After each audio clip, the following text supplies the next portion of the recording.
Welcome to the Soho Forum, a monthly debate series that features topics of special interest to libertarians and aims to enhance social and professional ties within New York City's libertarian community. We're partnered with Reason Magazine in presenting these debates, and you can catch audio of all our events on the Reason podcast, which you'll find in the iTunes store. I'd also like to thank the Smith Family Foundation for making this series possible.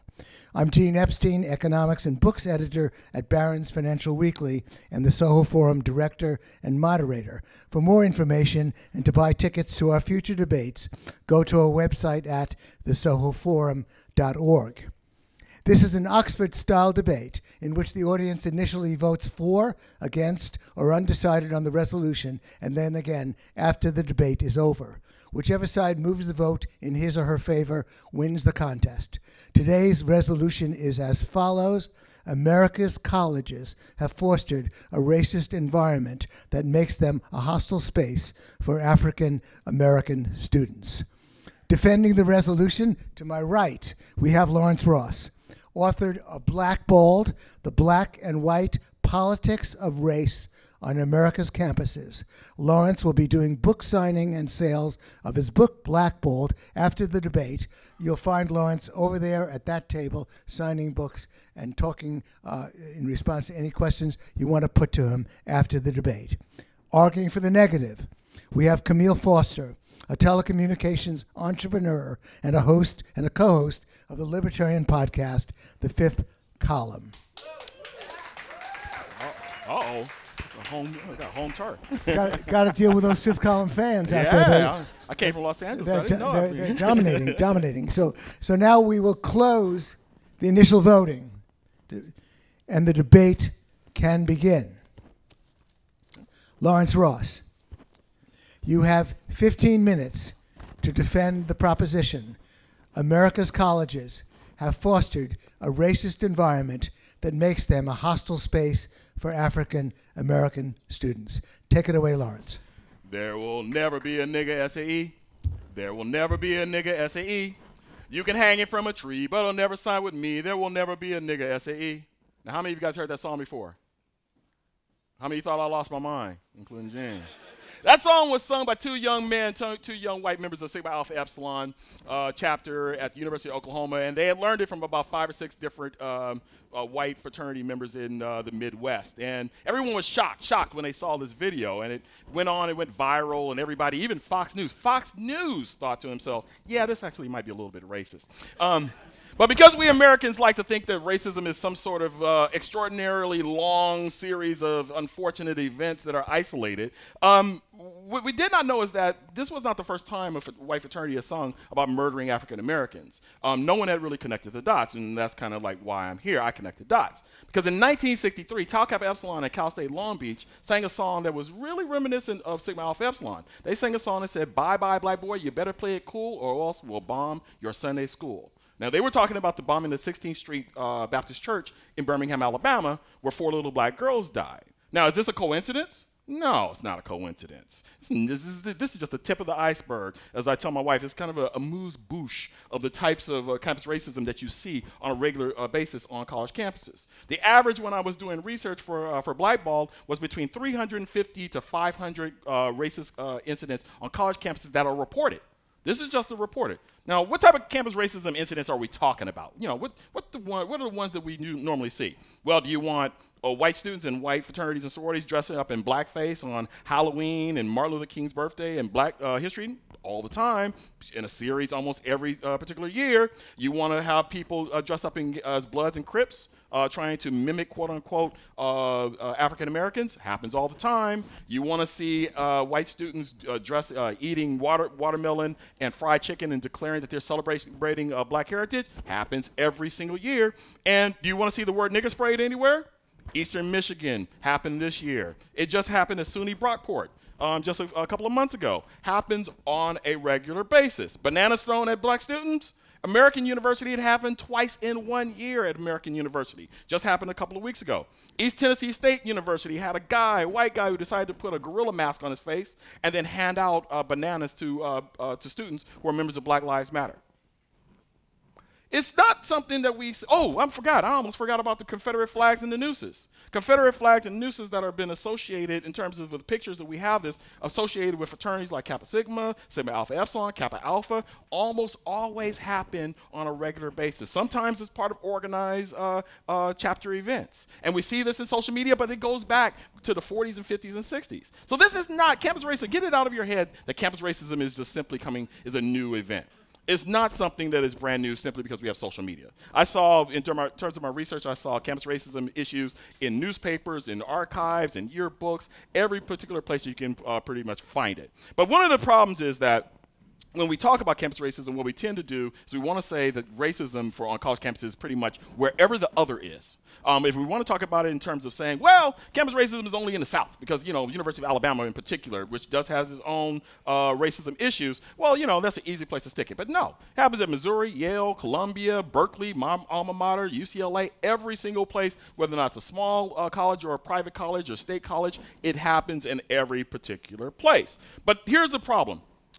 I'm not going to get into listing every single racist event that occurs during this 15 minutes. The one problem that black people have in terms of trying to talk about racism is that quantifying racism by just simply doing numbers will never work. Because I'm pretty sure some of you, if I said 100 different incidents, somebody in the audience would go, yeah, but that's not 105. And I need 105 to be really sure that racism actually occurs on these campuses. So that's a game of whack-a-mole that I'm not going to play.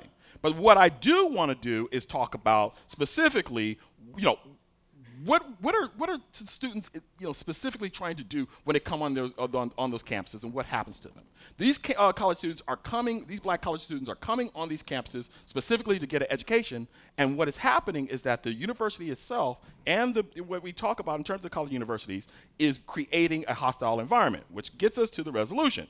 Now, I want to reread the resolution because I wanted to do a little breakdown of it. America's colleges have fostered a racist environment that makes them hostile spaces for African-American students. Now, I do have a little bit quibble with the resolution a little bit, Gene, although he helped me approve it.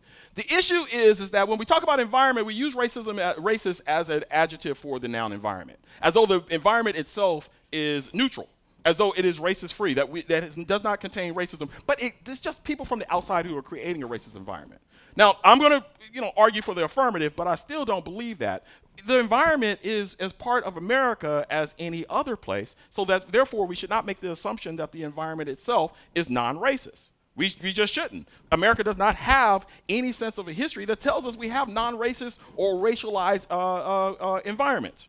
But this kind of goes back to one of the earliest studies done by African-American sociologist W.B. Du Bois, who in 1909 went and recognized that there was an issue with colleges and colleges being a part of America. And he did a 1909 study, asked a racial climate study. He said, well, look, what is the racial climate on your college campus? And some, because they were restricted, because African-Americans were not allowed on those campuses, there was no survey there. But there were ones who said, well, we treat the African-American students exactly like the white students. And the other ones were like, never bring them on our campus because we cannot actually deal with their safety.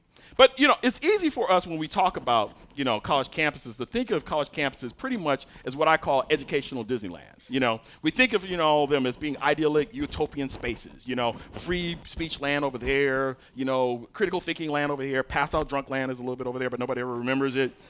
And, we even talk about it as being ivory towers, and I always like to read the definition for ivory towers. It's a state of privileged seclusion and separation from the facts and practicalities of the world. But colleges and universities are not separate from the real world, and they're not separate from the American society. And how do we define colleges and universities? And a lot of times when I have these discussions, we talk about colleges as being some kind of like, off over here, institutional or the administration. The colleges and universities are composed of a number of elements. The students, the faculty, the administration, yes. The fraternities and sororities, the traditions, the buildings, the campus, all of those work together. All of those work together. So the problem is that if you have a racist environment, you by nature have a hostile space. I've yet to go on a college campus where people say, well, the environment is racist, but it's also warm and inviting. It doesn't happen like that. It's not like that. And also you have to also remember that hostility is not really just a quantifiable fact. The quantifiable fact is that we have all these racist incidents. That is without dispute. But it's also a qualifiable, not a quantifiable, but a qualifiable quantifiable fact in terms of how do black students feel when they get on campus. Do they feel welcome when they get on that campus? And that is not something that other people can tell them that they must feel welcome or they must overcome some sort of racist hurdle in order to just say, well, I feel welcome on this campus. It is a responsibility of the campus to provide them with an atmosphere that allows them to get an education without the hurdle of racism. But one of the things that we also want to talk about is that we can't talk about racism without getting specifically to the root of it, which, of course, is white supremacy. Now, I saw some faces scrunches up, and that's my bad. That's my bad. I should have given you guys a trigger warning that I was going to say white supremacy and make this a safe space for all of y'all. But, before, let's just get into it. But when I say white supremacy, get it out of your head, the David Dukes of the world. I'm not talking about the cliches. I'm talking about whiteness being whiteness being the default normal and blackness being the other. Whiteness being the fully human and blackness being not human. And that's where you get the denigration of black students in terms of looking at black students as not being fully human. But so let's take some of the low-hanging fruit, something that even if you don't believe that, look at in terms of what African-American students have to deal with when they walk on particular campuses. For example, Georgetown just had to apologize for having sold 272 enslaved Africans in order to keep the doors open. Whether or not you're talking about Harvard Law, had in its seal the royal family, a slaveholding family, who had burned alive 100 Africans in order to put down a slave rebellion. Or my favorite place, Clemson, which I do love these people. Clemson, which is located on the John C. Calhoun plantation, which was one of the leading slavery advocates, which is also hosts the Ben Pitchford Tillman Hall, who advocated for the lynching of thousands of African Americans, which is about 500 yards from the Strom Thurmond building, which is the anti-civil rights senator who was one of the longest senators in the Senate. Senate history. I joked to them that the only thing they did not have was a KKK quad. And then 2 weeks ago, they actually did have the KKK come to distribute flyers. That is the atmosphere that you have on multiple campuses around this country. And that's some of the history that you have in terms of how African Americans see themselves on these campuses. A lot of times, these are not historical relics for African American students. These are realities. And we always talk about the fact that no one would ask African American students to go over this if they looked at them as being fully human. But why just specifically college campuses? It doesn't really happen. I studied it. It doesn't happen on high school or elementary school campuses. But the reason I think why African-American students in particular are attacked is because colleges are economical, educational, and sociological transformational. And in essence, it's a battlefield for whether or not you're going to uphold white supremacy or whether or not you're going to transform it in society. Therefore, the presence of African-Americans or students on campuses is a direct threat. So that means that people then decide to attack that threat. One of the other reasons is that white students typically come on college campuses completely segregated. African-American students and white students do not go to the same schools and do not live in the same neighborhoods. 74% of African-American students go to a segregated school, with 38% of them going to a segregated K-12 school before they get to college. And it's around 80% or so for white students coming to college. But in spite of all that, a 2016 Baylor study said that in terms of how white students looked at African-American students, they said they did not try hard enough on college campuses, despite how hard it was to get to campus. But so one of the problems is that if you do not see an African-American student as a fully human person, you will find that person easy to denigrate. Or, for example, you will not see that person as a college student. For example, at LSU, they had an epidemic of so many white students calling the LSU police department and saying that they had an African-American male that they needed to investigate, that the police had to do an open letter and tell the student body to stop sending the police talking to African-American men who were just simply coming from the library.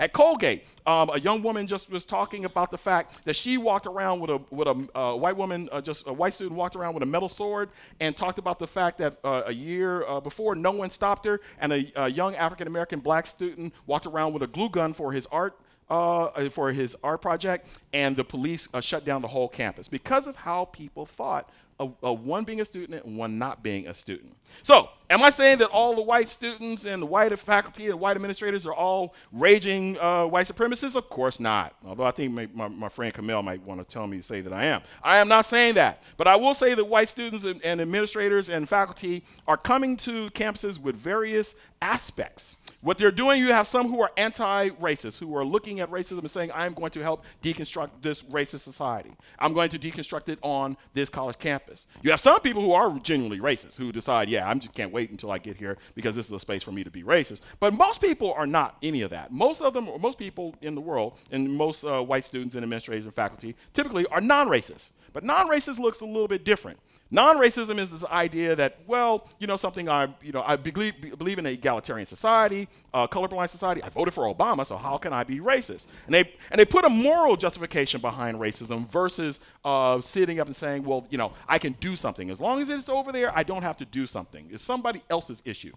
Inside Higher Education did a study with 700 white college presidents, and they asked them, what is the racial climate on your college campus? 90% came back in 2015 and said, the racial climate on our college campus is absolutely fine, good or excellent. Then there were about 250 different campus protests. They did it again in 2016, which you would think, well, it would go down, right? Because obviously things are not really good. It went up. They were 90%, but the numbers of college presidents who said excellent went up.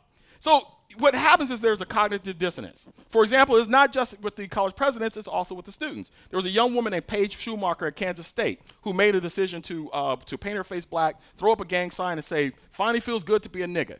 And when she did that, the newspaper came back to her and said, well, why did you do this? And she said, well, I am the least racist person that you know. And I was thinking to myself, if you're the least racist person that you know, who is the most racist person that you know? Thank you. Well, I know my friend Kmele right here is going to say, well, look, racism, he doesn't like racism like anybody else. Who likes racism? Like saying, I love cancer. No one likes that. But what he will do is what institutions do, what I call 3 I's equals a miss. He will individualize, minimize, and then trivialize it, and then dismiss the concerns. He will say that all these are individual incidents. He will also look at them in terms of minimizing. He will think to himself, well, maybe black students are being hyper, sensitive to all these things. And then he'll trivialize it, probably by picking out some incidents that didn't turn out the way that we thought they were. But a lot of times that is what actually makes African-American students mad, because they're dismissed. And I always want to go back to what this one student said.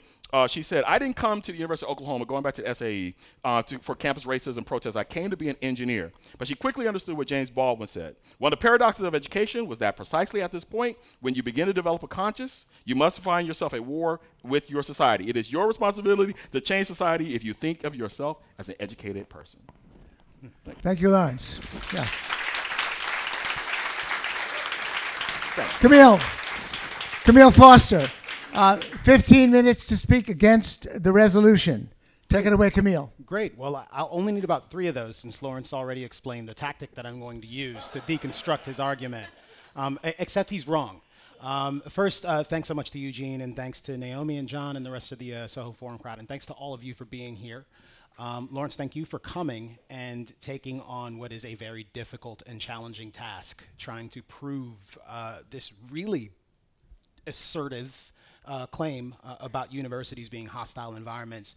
My suspicion is that most of the people in this room who take an interest in something like this are probably university educated. I would imagine that that wasn't their experience. And I'm not imagining that because I'm just gonna, why not contrive something I'm going to consult to study like you did, except it's not one that is well over 100 years old. It's one from about a year ago. In fact, I'll consult 2 of them. In both of those studies, we saw the students overwhelmingly say that they thought the race relations on their campus were good or excellent.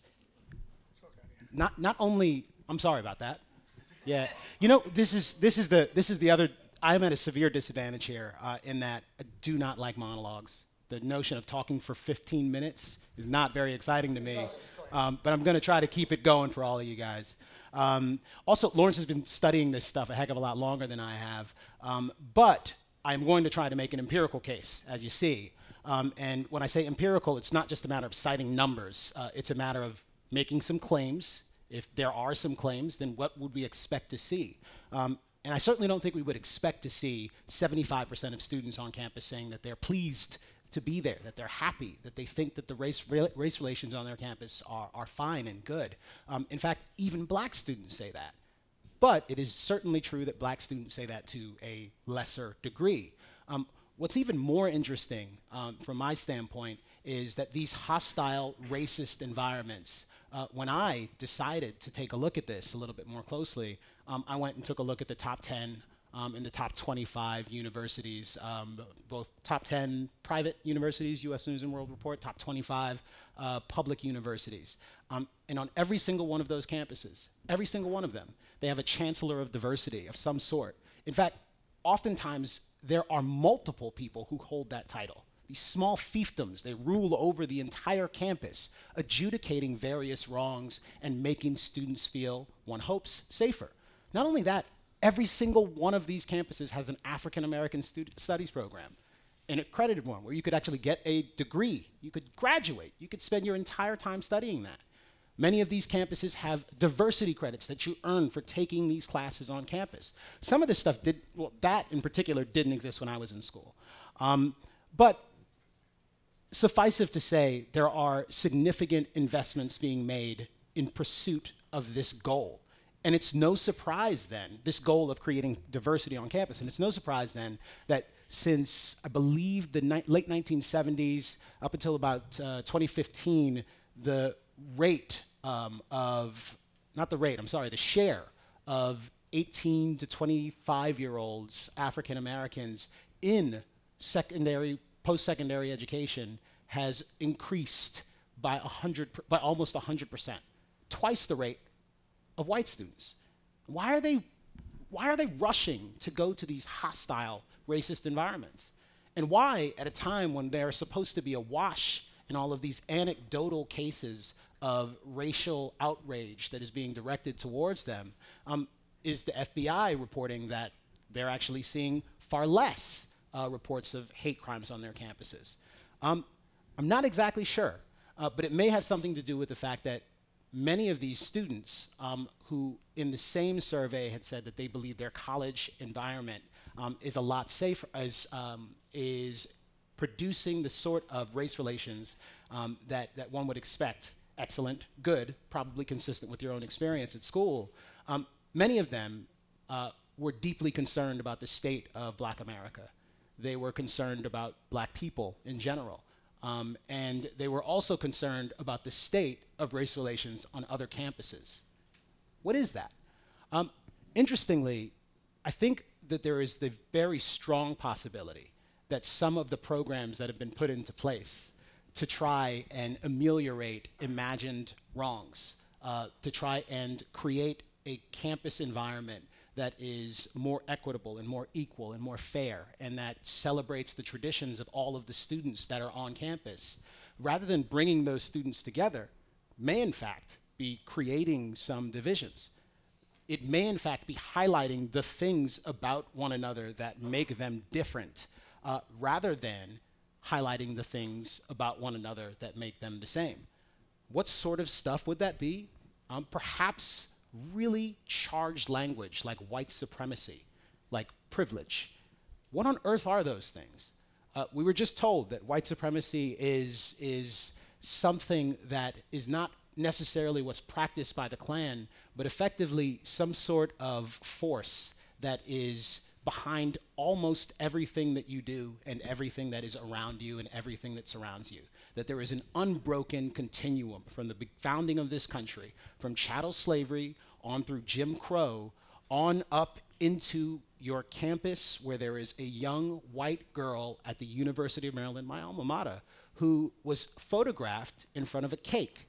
And the cake says the words, suck a nigga dick. That is a very strange phrase. Where does it come from? Lil Wayne. They're the lyrics to a rap song. This was one of the myriad anecdotes that was brought to bear in support of the case that these campuses are awash in racism. I don't think it would make a hell of a lot of sense for me to cherry pick the various incidents of supposed racism. And I say supposed not because I'm denigrating it, but because what is racism? What is a trigger? These are subjective assessments in many cases. Certainly once you get from a situation where the state is making determinations about who can attend school at this particular place, if I say to you, you are a credit to your race, have I, in fact, insulted you? If someone sends me a message on my iPad and says, good luck at your debate, kill him, do I take offense? Do I presume that this is, in fact, a reference to the fact that black people are overrepresented in crime statistics? Is he suggesting that I am, in fact, a violent person as a consequence of it? I don't know. I can't know that, but one can presume. And unfortunately, and I've read Lawrence's book, there are portions of it I agree with, but not many. I'm sorry. But not many. And the one thing I do concede, however, is that there are a number of black people that sort of share the sentiment that's being expressed. The sentiment that if you walk into a store and someone speaks to you, that this person may in fact be trying to affirmatively get in your way and make certain that you're not stealing anything. But simultaneously, the same person might also feel that if they walk in and no one speaks to them, that suddenly it's because, well, they must think I ain't got no money to spend. What sort of cognitive load are you carrying if you are imagining that in every single circumstance, both the existence of programs to ameliorate discrimination and the non-existence of these programs is evidence of the contempt that the world must have towards you? That we could set up and erect a very myopic, narrow worldview called white supremacy that imagines that there is just this one force that has shaped our world and created a world in which whiteness is enriched with all privilege and blackness is less than human. When I looked at those top 25 universities, the other thing that I was startled to find was that white people are not the majority on any of those campuses. And at the University of Maryland, they're actually at 13%. In medical schools, interestingly, if you are to apply to a medical school, do you think your chances of getting in as a black student with exactly the same GPA as a white student, Latino student, and an Asian student are higher or lower? What would you guess based on what you've heard about implicit bias and all of these other studies that are supposed to very clearly and obviously demonstrate that black students are discriminated against at every turn? It's somewhere close to 80%. 80% higher in certain quartiles for students with average grades who are applying to exactly the same medical school. Universities are doing everything that they can to try and create environments that are identical in terms of the demographic representation of students on their campuses to the world that they live in. There may, in fact, be unintended consequences to a program like that. Is a student who goes to a university that they may, in fact, not be prepared for because the university has a different set of standards for them going to be better off if they take 2 years of school, accumulate debt, and don't finish? I'm not sure about that.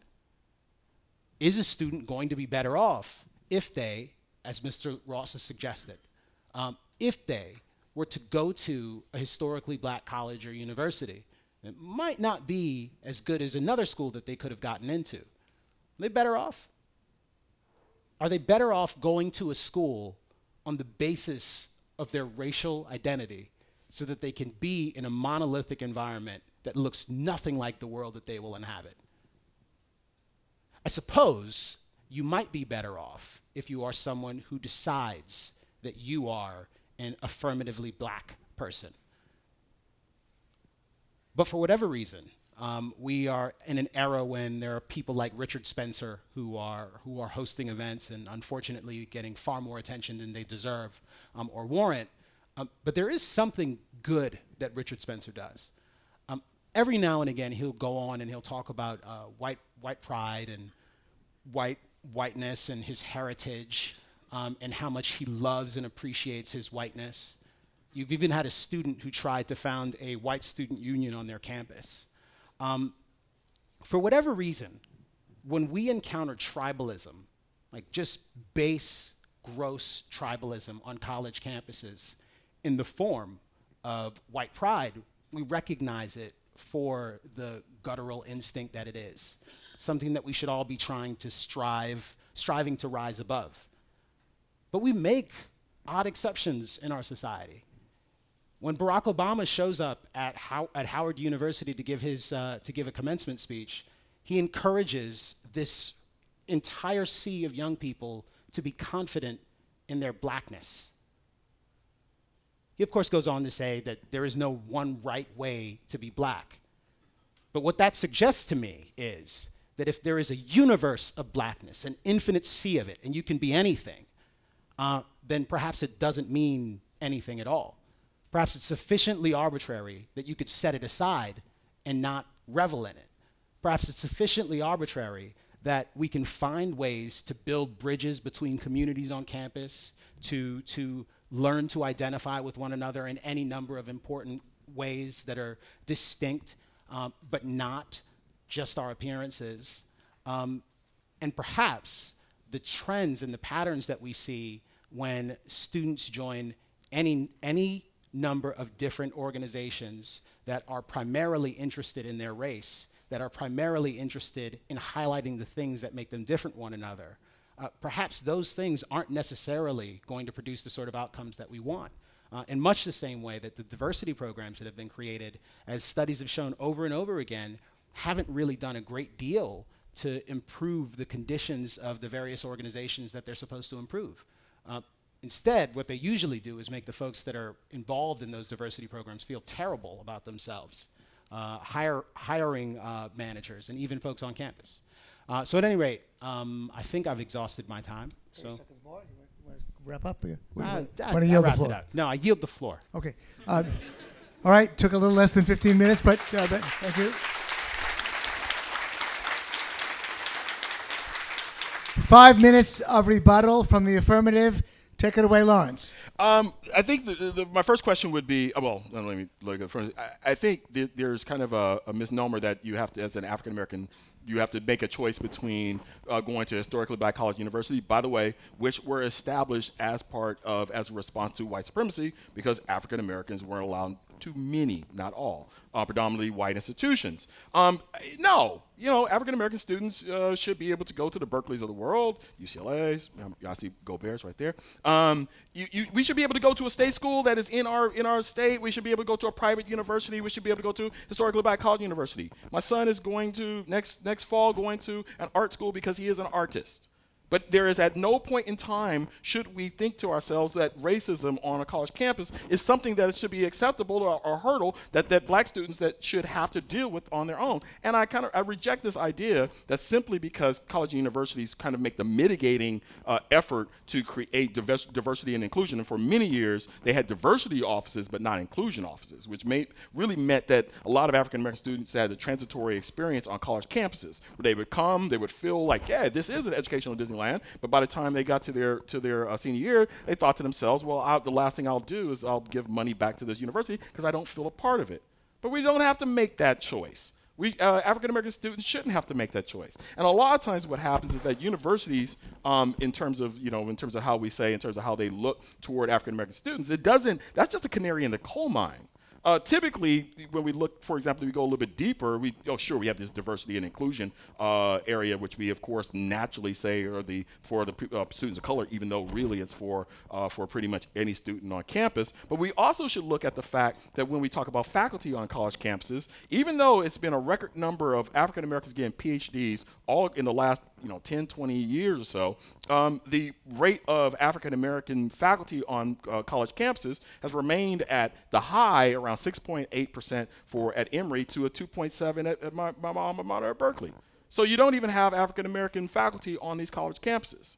So when you look at all those in totality, you can't just simply say, well, maybe they shouldn't be going to these schools. And I reject this idea that every or even most African American students who are coming on predominantly white institutions are either unqualified or not qualified and shouldn't be there, or suddenly should be at some other school. Some should.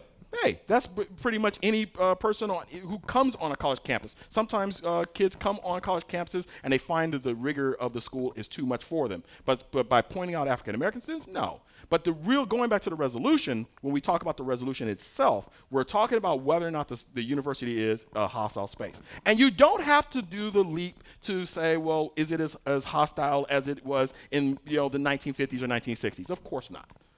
White supremacy, when we talk about white supremacy, is not some type of static thing where we're talking about, well, it just remains the same, so we have the 1940s, 50s, 60s, and 2017 is the exact same. No, that's not what we're talking about. What we're talking about is we have not attacked the very things that happen in society before our kids actually even get on the college campus. We haven't attacked those aspects of white supremacy, so why would we expect that when we talk about institutional and systemic and individual racism, why would we suspect that they would not face that systemic institutional racism on a college campus if they exist in American society anyway?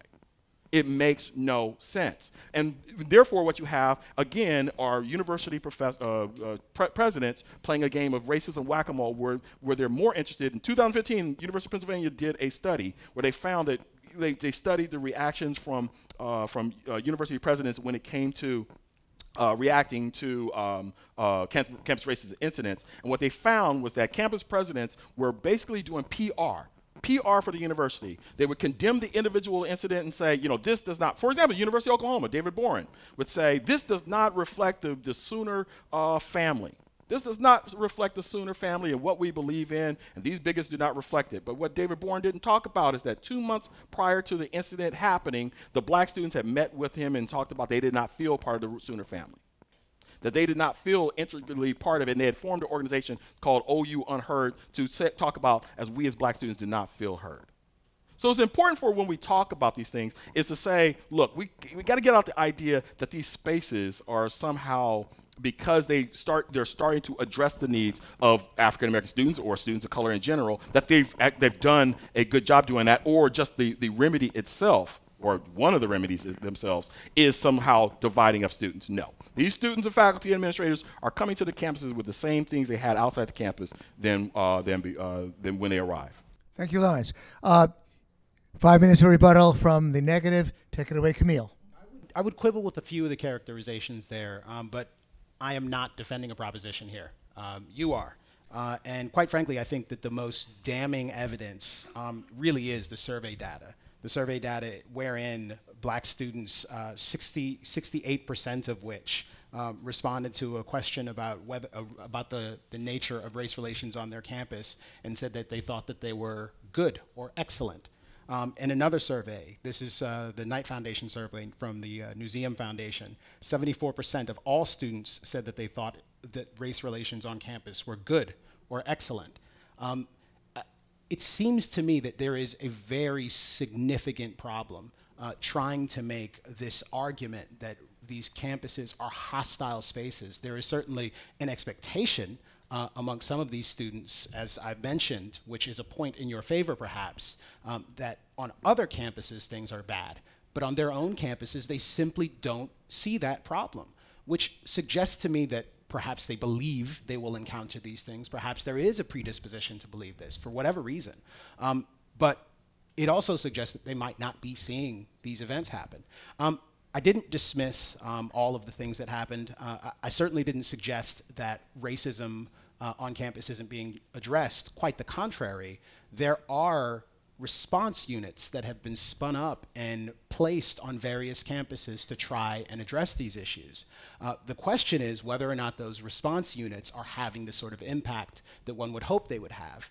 And I don't know that it's enough to say that it's just PR when you respond to a situation on campus wherein one of the people on your campus has done something that is disrespectful, that is racist, that embarrasses the rest of the folks on your campus.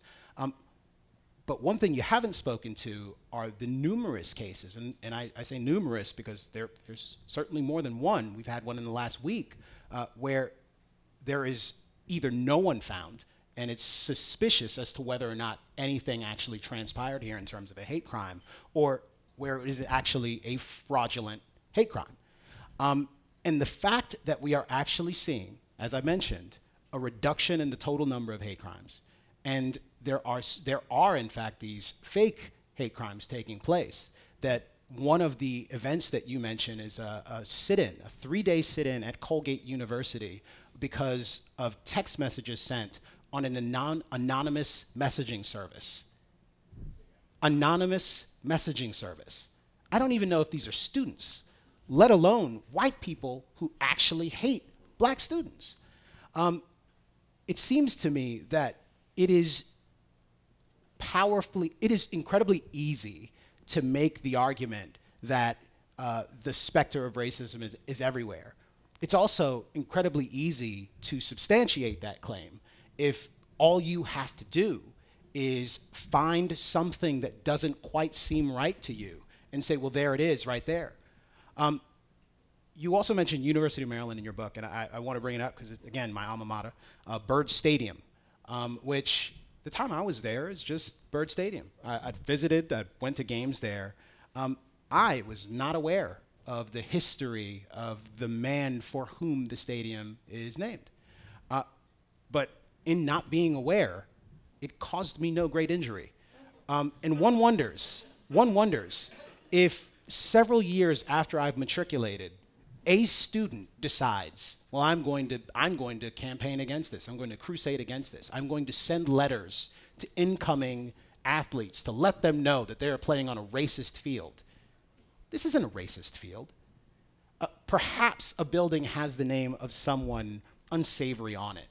And we've certainly seen situations like that. And I think that's some of your better evidence, so you may want to address that.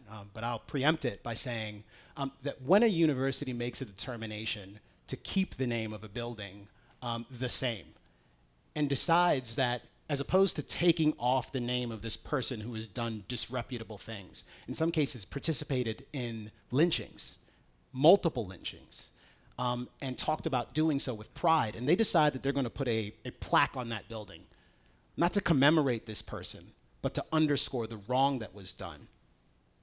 If you don't like that outcome, that's not racist. If you don't like that outcome, you're dissatisfied.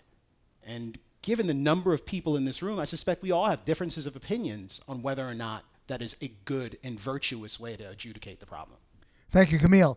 Now we have, before we put it open to questions from the audience, we have 5 minutes in which each side gets to ask the other one question. Kmele, is there a question you'd like to put to Lawrence? I'd love to hear you address both the survey data, actually primarily just the survey data. Okay, so survey data, I haven't studied it, so I have no idea. I can give you another survey and I can say, well, this. I have no idea. But I would also say that I would treat the survey kind of like how Americans treat their Congress people. They're overall basically, dissatisfied with Congress, but they love their own particular congressperson. And so, but I don't know in terms of the amount of people or who did the actual surveying when they did the survey, who talked to them about the survey. However, really, I think you actually said something in your statement about University of Maryland. That's true. As an individual, it is quite possible to walk around campus and not study the buildings on which you're on the campus. You can be blithely walking through. There's not a problem with that, and you will not be harmed. But at the same time, the fact that there are buildings there that supposedly named after people that represent the values of a college or university, you would think that if you had a college that did actually understand what those buildings were named after, that they would say, this may have meant something in the 1920s, 30s, or 40s, or 50s. For example, Kmele was talking about Byrd Stadium. Byrd Stadium is named after a man named Harry Curlybird, who went from being the college football coach to the president of the university. I do not know about that track. But he had at one point in time denied an African-American athlete from Syracuse to play. Now, it's a little thing. Again, you can go to the University of Maryland and have a wonderful time as an African-American, but once you understand that knowledge, you might want to actually then say, well, perhaps this is not the honor that this person deserves. Now, I just want to make one last point. We typically look at those things and we say to ourselves, well, what does it matter about the names on the buildings? Now, when we talk about, for example, University of Munich. If the University of Munich had statues or buildings named after members of the Nazi Party, and asked Jewish students to walk on that campus and to ignore it, yes, some students may ignore it, but other people may be offended. And that's the point. We ask African American students to ignore it. Some will not have any type of issue with it if they do not know. But once you do know, you then typically want to do something to change it because you think University of Maryland is your campus. Thank you, Lawrence. And is there a question you'd like to put to Kmele? Oh, let's see. The one big thing I talk about, you say hate crimes, and this is kind of where I talk about in terms of making racism kind of like elevated to where it's kind of it's hard to hit that metric. And you talked about Yik Yak. And maybe I'm trying to do this. I'm trying to find out what level of racism do you find to not be insignificant? I don't know that I would attach a percentage to that. Right. I will say that we don't live in the New Jerusalem. We live here on Earth. True. And here on Earth, with utopia not being an option, Right. there was going to be some level of crime and violence and man's inhumanity to man. It's worth noting that some of those hate crimes are perpetrated by black people as well. Some of those hate crimes are almost certainly aimed at white people and various other racial groups. My expectation is not that I can eviscerate all racism. So since I don't set that as a goal, I won't pretend that I'm not pleased when there are fewer hate crimes taking place. Right, I think that is a good outcome. Yeah. I also think it's appropriate to note that when you have black students matriculating on campuses, when you have the model minority in this country in terms of attending school based on the size of their population, being African immigrants and West Indian immigrants to this country, it is very difficult for me to accept the argument that we live in a country that is so steeped in racism and animosity, both sort of secret and inadvertent and unintentional, that black people simply cannot be successful in this country, or that they are in a position where it makes sense to carry this sort of chip on your shoulder that suggests that when in fact you see events happen someplace in the world that seem to fit a particular narrative, i.e. we could talk about police shootings, for example. Ferguson is actually an interesting example of this. You hear a story about a police officer shooting a young man, and you immediately jump to the conclusion that a crime was committed. Do we have to wait for the facts to come out? And when the facts do come out, do we embrace the truth, or do we stick with the narrative that's established? And when I say truth, in this particular case, I'm talking about several independent investigations that lead to a particular outcome. Now, I'm not making that argument because I don't think that there aren't a significant number of issues with respect to police violence aimed at civilians. I'm actually making it for the opposite reason. My big concern has been that, did I go over? No. My big concern has been that the Black Lives Matter movement has in fact created an environment wherein it is harder to achieve reforms by focusing primarily on the motivations of police who find themselves in violent encounters with citizens, rather than the facts, the why, the things that we might actually be able to mitigate through law in order to achieve change. I think that if we know that, for example, ending the drug war is likely to create a situation in which there are less encounters with police, that is perhaps the principal thing that we should be talking about. rather than imagining a set of circumstances and creating a narrative and establishing it as fact, regardless of what the actual facts are. We just mentioned Ferguson and the drug war, and all interesting. A little bit beyond, but it's sort of relevant to the universities. Thank you for that, Kmele. Well, before we throw it open to questions, I just want to take moderator's prerogative to hone in on an issue that has been raised. Kmele, what would you say to defend the idea that the survey data you cited, you said 65% of black students say good to okay to excellent, 70% good to excellent. When were these studies taken? What can you say about the legitimacy of the information that you're citing? Sure. Well, these are two separate surveys, both of which were taken in the last 24 months. One was early 2016 to mid 2016. The other was 2015 to 2016, if I'm not mistaken. Both of these are supposed to be representative samples. The Knight Foundation survey was, I believe, well over 6,000 students, and I don't know don't remember the number for the other survey. But what leads me to believe that these are likely trustworthy surveys is that the numbers were pretty close to one another, both in terms of the magnitude and the trends.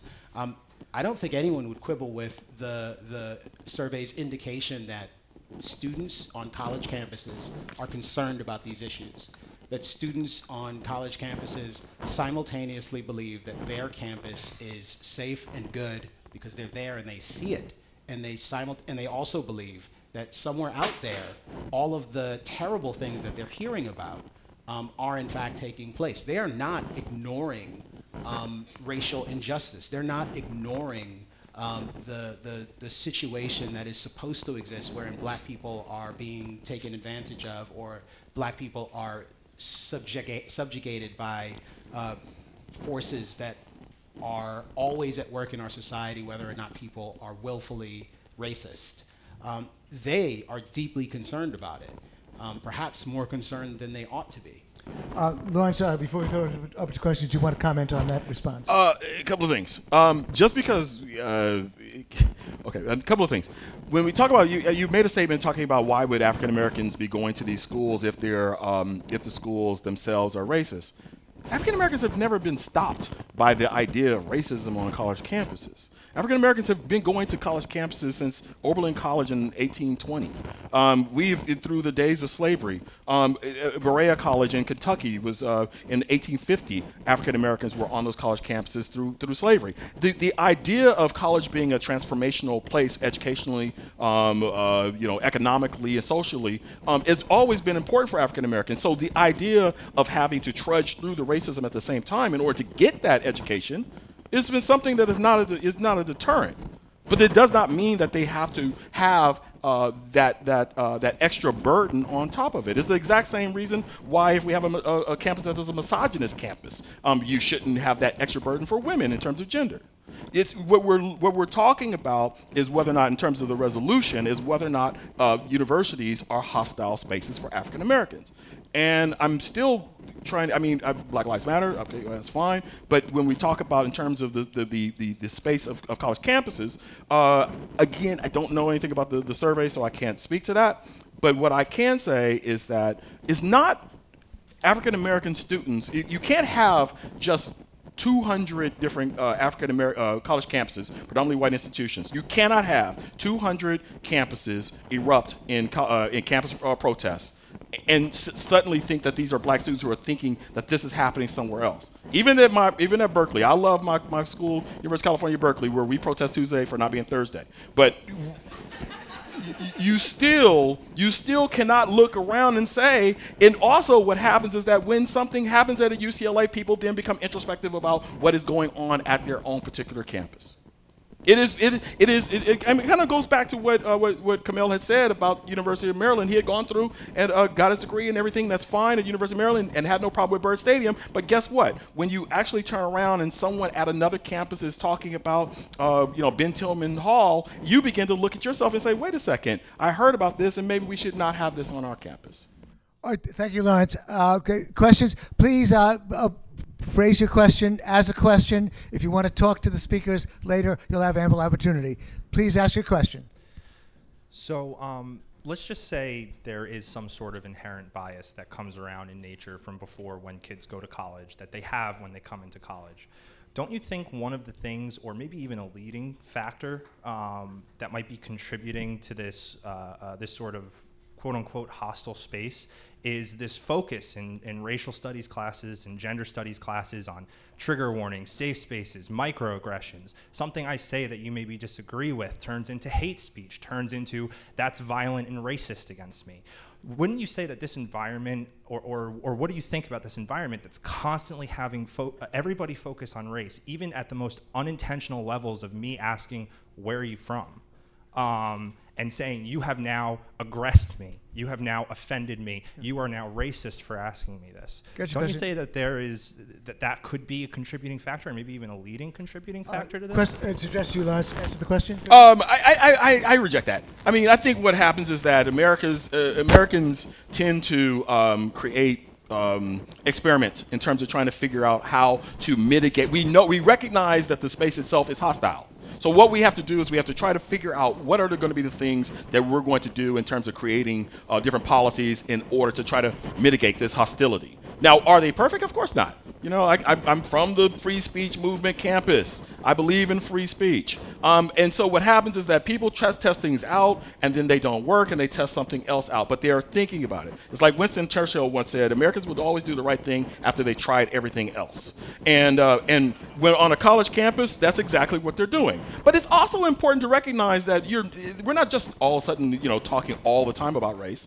This is suddenly, instead of being a monologue, it's certainly starting to be a dialogue. And suddenly students of color are starting to speak up, and people are going to have to then listen to what are their particular perspectives. And going back to what I was talking about in terms of by the time students get to college, they come from segregated communities. They're coming from, this is a little bit beyond the scope, but Latinos are coming from 80% segregation from K to 12 and 43% intense segregation, meaning that less than 10% of their student body in K to 12 are white students, and African Americans around 74 and 38%. So this is really the first time they're actually starting to talk to each other, and they're bringing different experiences.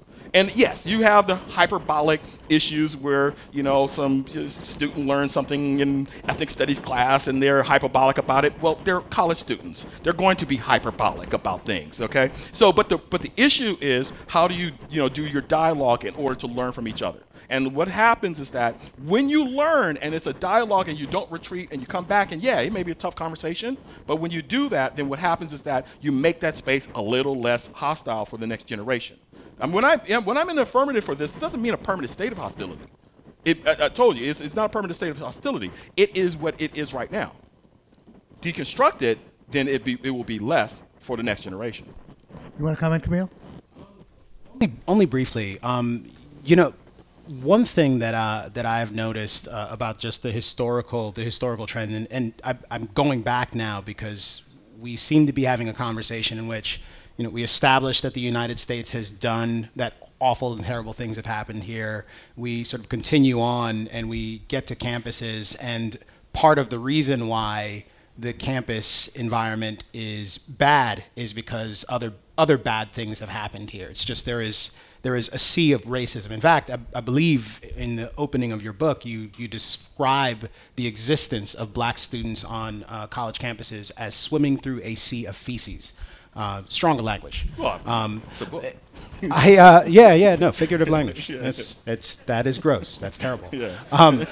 Fortunately, I mean, for sure. To the extent that's the case, however, and I'm sort of reminded of James Baldwin here, who, when you were quoting him earlier, I wanted you to finish because I love to hear him because he's so lyrical. But when he talks about the fact that for black people, whites have always been a problem, that there's always been this danger. He says to them, and this is in The Fire Next Time, that they should be careful that the gates of paranoia do not close on them, so that they find themselves in a situation where they are both responding to things that they imagine are happening to them and things that are in fact happening to them, and that they lose the ability to tell the difference between the two. I think that was a bit of a Jeremiad, and not only a warning for white people to stop doing things, but also to black people to be aware of the consequences of living in a situation like this. And quite frankly, I can't say that when I look at the difference between sort of Rosa Parks and Tawana Brawley in terms of the eras that I think we live in, the epochs, and that's not an arbitrary distinction. I think that it's important to note that we're in the era of the Duke lacrosse case. Sounds good. That's what happens. Duke lacrosse. Next question. Thank you for the question. Okay, so this question's for Kmele that I'd like you to respond to. So when I first read the prompt, my immediate response was to think, that's absurd. Every college in the US obsesses over avoiding the slightest hint of racism, right? But then I looked at the question from a different angle. Black students show up to college, and the first thing they hear is they live in a country that is virulently racist. Their fellow students will deem them undeserving because of the color of their skin. They'll be the last to be promoted at their first job at their college, and when they are promoted, they'll make less than their white peers. Racism pervades essentially every interaction between whites and blacks. So it's this imaginary conception of the world created by the left and pervasive on college campuses that consumes black students. It affects their decisions. Why study a high-paying field like accounting, engineering, or law when the deck is stacked against you? And it's this anti-racist environment that becomes toxic, in a sense racist, and halts the progress and advancements of many blacks in this country. It's possible. I don't know. I mean,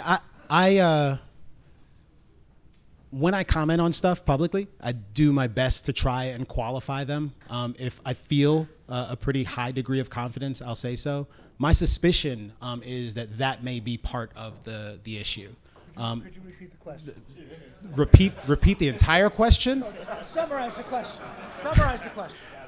The gist of the question, I believe, and you can tell me if I'm wrong, is that for black students, when they arrive on college campuses, they are effectively indoctrinated into a set of beliefs about the world that they are getting ready to inherit in going to a university and becoming a leader, that they are going to face discrimination in many places, that they're not going to earn as much as their white peers, et cetera, et cetera.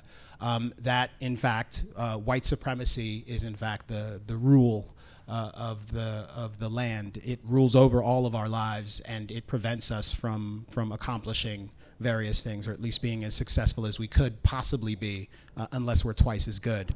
I don't think it's possible to actually believe that about the world, to actually believe that most people you meet are having some sort of automatic response to you and your blackness, and that that's the first thing that they're thinking about, and to not be incredibly self-conscious, and to not have it create sort of a sense of dread and existential crisis. And it doesn't, in fact, surprise me that when things happen, be they small or large, it's exactly what I expected. We are pattern-seeking animals. Once we have a narrative in mind, we will find it. We will find it, and we will find it again. And as soon as we find it, we will scream loudly that we've done so, and insist that you people should have been paying attention all along. Thank you. Lawrence, would you like to comment? Yeah, of course. I didn't travel from Los Angeles and not comment. So I always like those empty vessel black people who are just waiting to be manipulated by the left. I'm not really, to tell you honestly, worried about left or right college campuses. I really don't care, you know. But I do care about one thing in terms of like that imaginary black student who is going to be indoctrinated about, you know, white supremacy, so on and so forth. Remember, I've been telling you about the 74% of African Americans from K to 12 go to a segregated school, 38%. Now that number is just, you know, what the heck does that mean, you know, over the long period of time? Because there's nothing inferior about going to a, you know, segregated school from K to 12, unless for every 10% rise in the amount of students of color at your school, there's a $75 decrease in the amount of funding.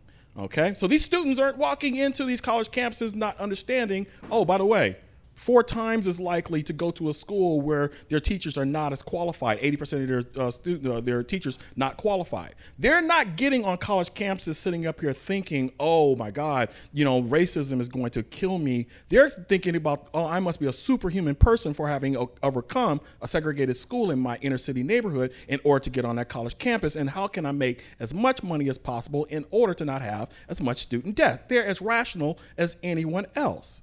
The fact that they're having, as that young woman from the University of Oklahoma talked about, is she said, I came on here to be an engineer, not to be majoring in campus protests.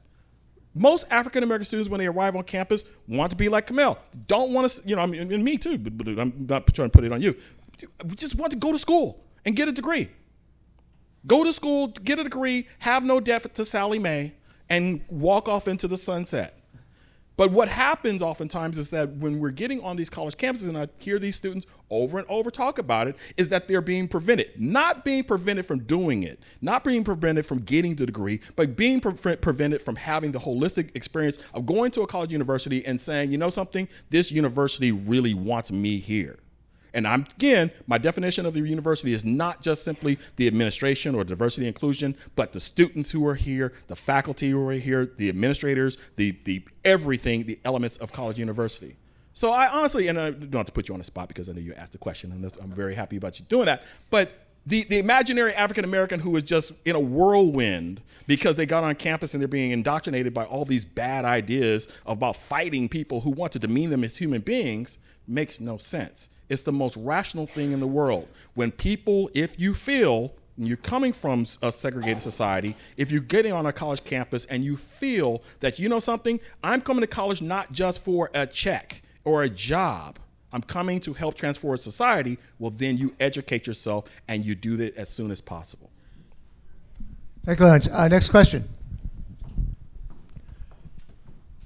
Just a really quick statement. I feel like all the points that you've laid out with regard to our country's segregated school systems, they're all perfect arguments for school choice reform. Now, that being said, so, all right, in any important discussion, it is paramount that you define your terms, correct? Now, also, I guess that's due to the subjectivity of the resolution here. Now, there are 2 definitions, in my estimation, that are making the rounds in common parlance of racism. There's the one that seems more ubiquitous to me, which is predicated based on any sort of racial animus, and then there's another that seems more popular and is being promulgated on college campuses, which seeks to make racism more I guess, an entity, something that is more geared towards power. Power plus prejudice, I guess, is the more succinct way to put it. Now, this question is to the 2 of you. Which of these definitions seems more suitable to the 2 of you? One, to me, seems to rob African Americans of their agency and see them and paint them as willless actors without autonomy, that they're completely subject to the will of the whites around them. The other seems more, I guess, universal. I'll go first. Yeah, I'm trying to. Your question. I'm trying to think. You had 2 different aspects you were saying in terms of looking at racism as racist plus power, and what was the first one? The other was the more ubiquitous. Well, like individual racism, I guess. It was the more ubiquitous use to me is that any sort of racial animus, any idea that one is genetically better than another race. Yeah. Okay. So thank you very much for your question. I think you have like anything in terms of some absurdisms, like racism is absurdism. You have various aspects in all that. You have, for example, your overt, your David Duke cliche versions of racist, and the Nazi who puts a swastika on their forehead and they declare themselves better than everyone. You have those elements of racism. But I think those races, those are easily dealt with. I think what we're talking about in terms of the second one is not necessarily this idea. This is not some Calvinist type of idea, that is predetermined because we live in a society that has racism plus power, that you can't fight against it. One beautiful thing about the redemptive nature of America, and I say this about the kryptonite of against white supremacy, is the idea that we actually do believe in our principles and ideas. We do. I mean, that's kind of our yin yang. We've always had, at the same time as at the time that we had racism plus power, we still believe in the ideal that a young man named Barack Obama can be the president of the United States, and he was. Now, you can't get that, and I will argue this, and I don't have anything, quantitatively to say about this, but I'll just put this out there, that you can't get that.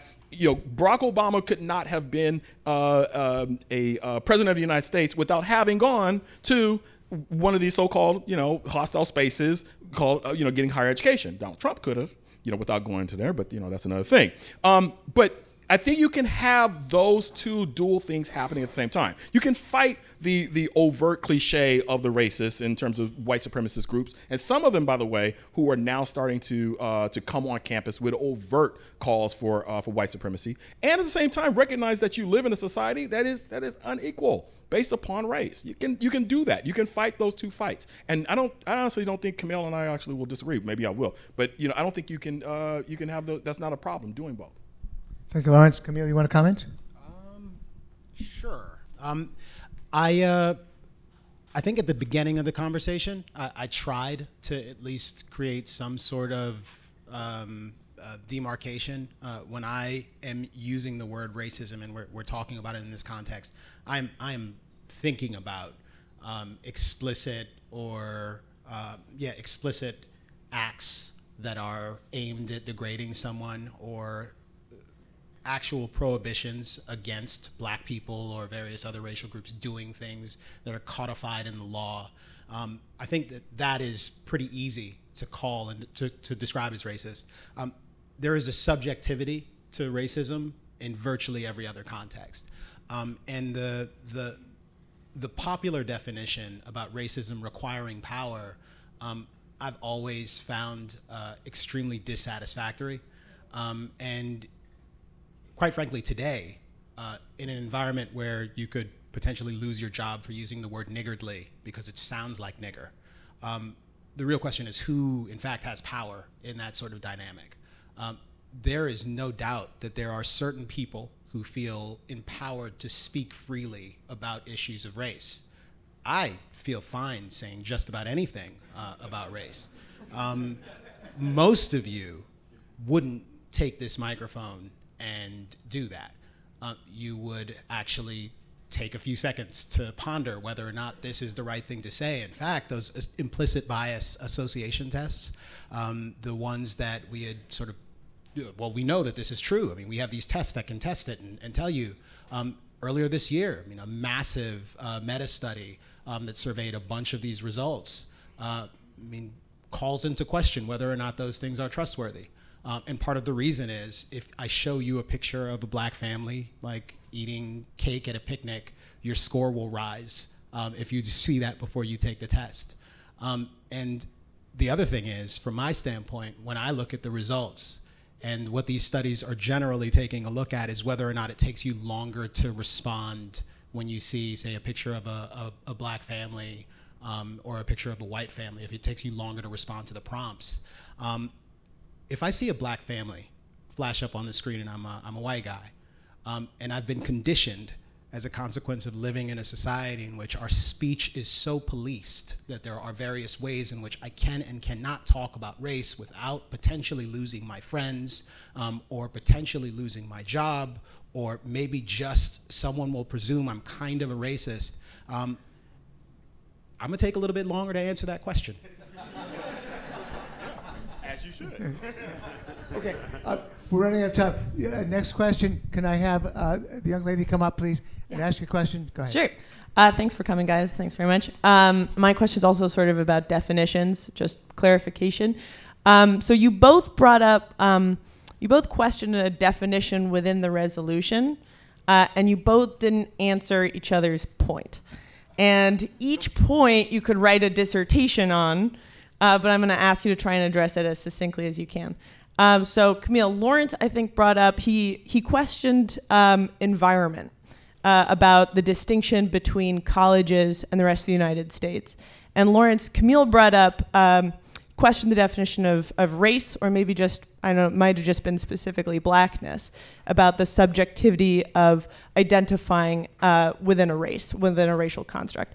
So if possible, within the time frame we have, I'd love for you guys to address each other's points. Guys, this is going to have to be the last question. Those who are still online, sorry, but please, of course, do come up and buttonhole these guys afterwards. I think you understood the question, Kmele? Okay, repeat the question, then give the gentlelady back the mic. So I'm reiterating Lawrence's point here, but he Kmele. questioned the definition of environment within the resolution. So he was saying that there is less of a distinction, oh, you got it, just for the audience, between campus and the rest of the United States. Yeah, I don't know that there is a significant difference between campus and the United States. I would say that campuses are in the United States. Campuses are shaped by myriad forces. I think the challenge that I would, or the objection that I would level, is not specifically about the argument about campuses being these uniquely racist places. It's the force that is supposedly making them uniquely racist, which is that race has played this this incredibly important role in helping to shape our society and helping to produce the outcomes that we have today, in influencing the perspectives that we have about various issues. There's a sense in which that's true. I mean, it's necessarily true. Things happen, and as a consequence, there are repercussions, there are ripple effects. But lots of things have happened in this country, a great many things. In fact, some of those things have been quite good. And it's difficult for me to accept an argument that squeezes the aperture when we look back at the past and only sees this thing as the force that is the current that is shaping society going forward. It certainly has consequences, but there are other factors that matter as well. We've had any number of programs created that were supposed to ameliorate generations of poverty and make things better. Whether or not those programs made things better or worse is an important question that we ought to be asking. Even the drug war, second time I'm mentioning it, there may be a reason, but even the drug war is something that in black communities in the 1970s, during the first heroin epidemic, they were upset that there weren't more cops in their neighborhoods. They were upset that there weren't stiffer penalties for people who were dealing drugs.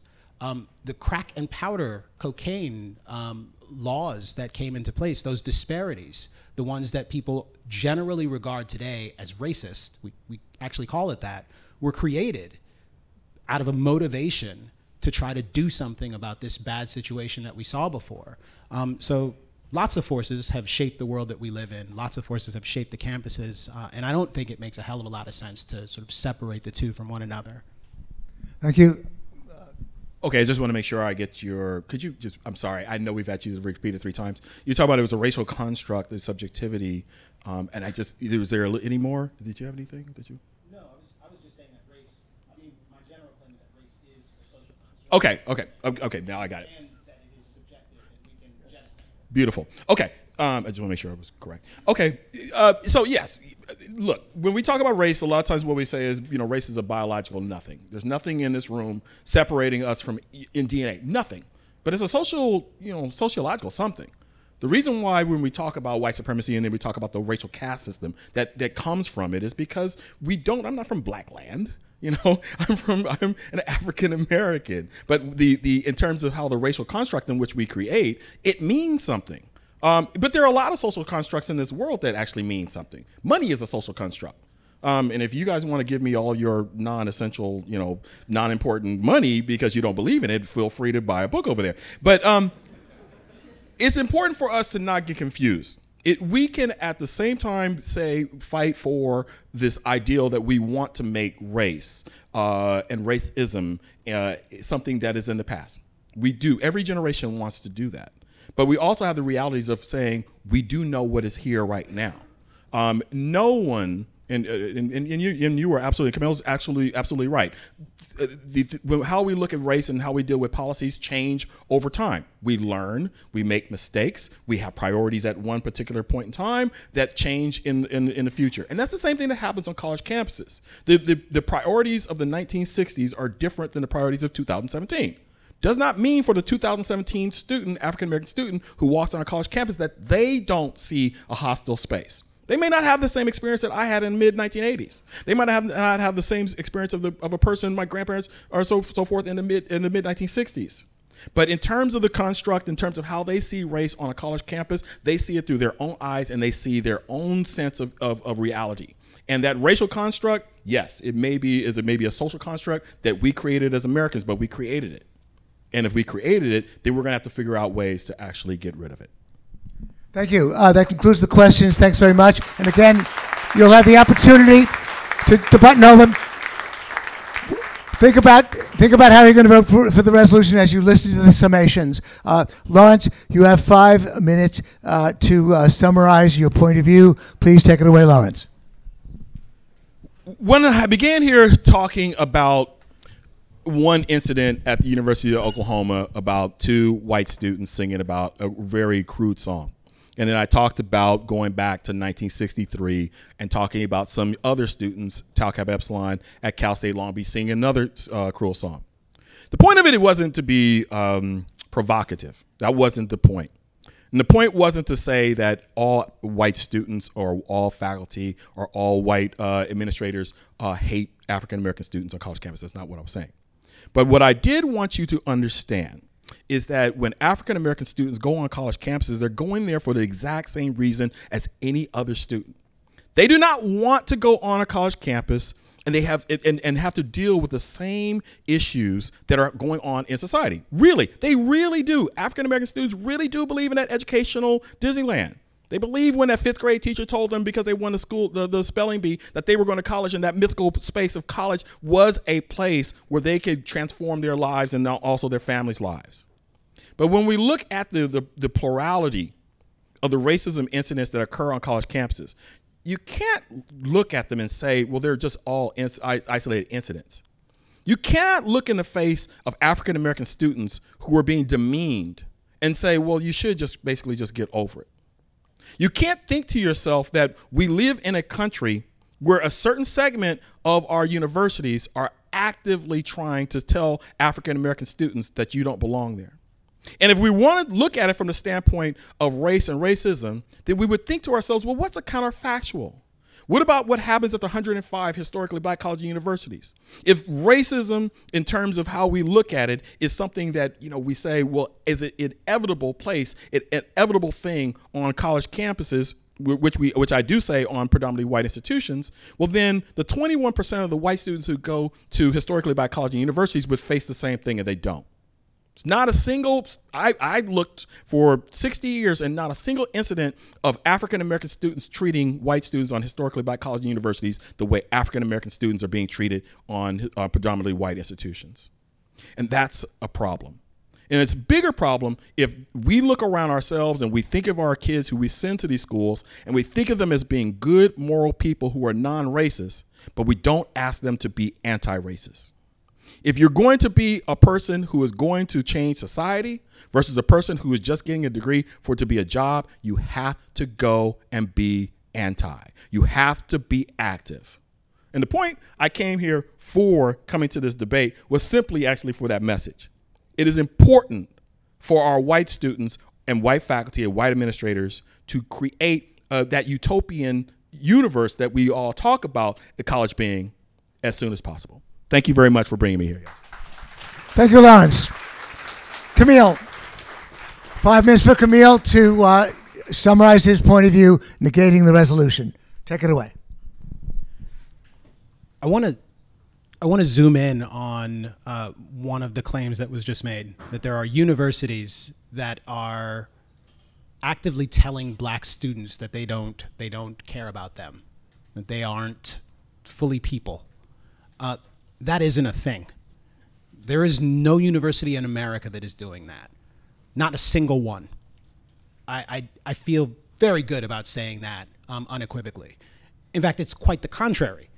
Universities are spending tens of millions of dollars in some cases on programs explicitly designed to bring black students to their campuses.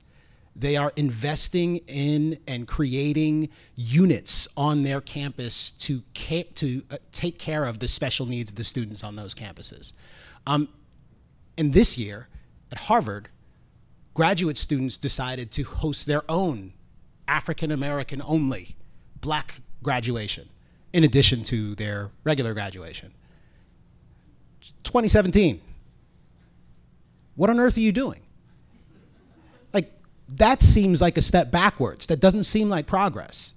And they didn't create this in response to some specific event. They created it in order to deal with, as I remember it, in order to try to give themselves in their unique black experience sort of an opportunity to walk the stage together, because only they could understand one another. It's possible.